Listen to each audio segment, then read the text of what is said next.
ইনশাআল্লাহ বাকি জিন্দেগি আর কোনোদিন খারাপ কাজ করব না। কে কে প্রস্তুত আছে? আল্লাহু আকবার। জোরে আওয়াজ করে, জোরে আওয়াজ দিয়ে এখন আল্লাহু আকবার।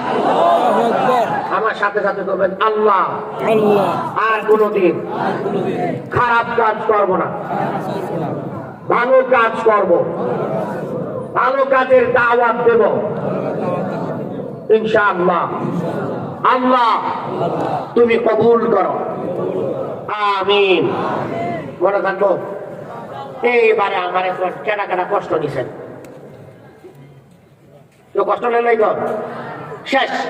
এই দুনিয়ায় যারা গুনাহের কাজের কোন মাধ্যম বানায় না তাদেরকে বলে তাই ইউজ। বলেন তো বাংলাদেশে চলচ্চিত্রের নায়ক নায়িকারা দুনিয়া থেকে বিদায় হয়েছে কি হয় নাই? এই যে যারা সাকিব খানের ভক্ত আছে, যারা হিরো আলমের ভক্ত আছে, এরা গো হুজুর এই যে আমগর সুপারম্যানের বিরুদ্ধে কথা কইতেছে, বিরুদ্ধে না। এখন দেখেন আজ থেকে 20 বছর আগে যে নায়ক নায়িকারা খুব যুবক ছিল, যুবতী ছিল, এখনো কি সিনেমা করে? কথা কয় না। আছে কই আমেরিকা বোরকা পইরা একেবারে মেকআপ করে এমন ভাবে চলে মনে হয় মক্কা গেজুর, ঠিক না বেঠিক? কিন্তু এই লোকগুলা যৌবন গানের সিনেমাগুলো এখনো দেশে বাঁচতেছে কি বাঁচে নাই? যতদিন পর্যন্ত দুনিয়াতে গুনার কাজের মাধ্যম গুলা থাকবে, তুমি হজ করো, নামাজ পড়ো, যাকাত দাও, কোনো লাভ নাই। টিকটকার ভাইরা, এই যে তুমি একটা গানের সাথে ঠোঁট মিলাইয়া একটা ড্যান্স দিয়া তুমি যে ফেসবুকে ছাইরা দিলা, হয়তো বুড়া বয়সে যায় আফসোস করবা, হাইরে কেন এটা করলাম, তওবা করলাম। তুমি কবরে চলে গেলা, আল্লাহর কাছে তওবা করছো, কবরে চলে গেছো। কবরে যাওয়া অবস্থায় যদি দুনিয়ায় থাকতে আবার সেই অশ্লীল ভিডিওটা যদি মানুষের সামনে বাইজা উঠে, আবার সেই আগে তোমার সেই অবস্থা, কবরে যায় সেই একই অবস্থা থাকবে। এই জন্য আল্লাহ রাসূল বলেছেন দুনিয়ায় খারাপ কাজের মাধ্যম থেকে তোমার নিজেকে বাঁচাও। ইনশাআল্লাহ অশ্লীল সমস্ত কাজ থেকে আমরা বেঁচে থাকবো। প্রস্তুত আছি তো? ইনশাআল্লাহ জোরে বলেন, আর একটু জোরে বলেন।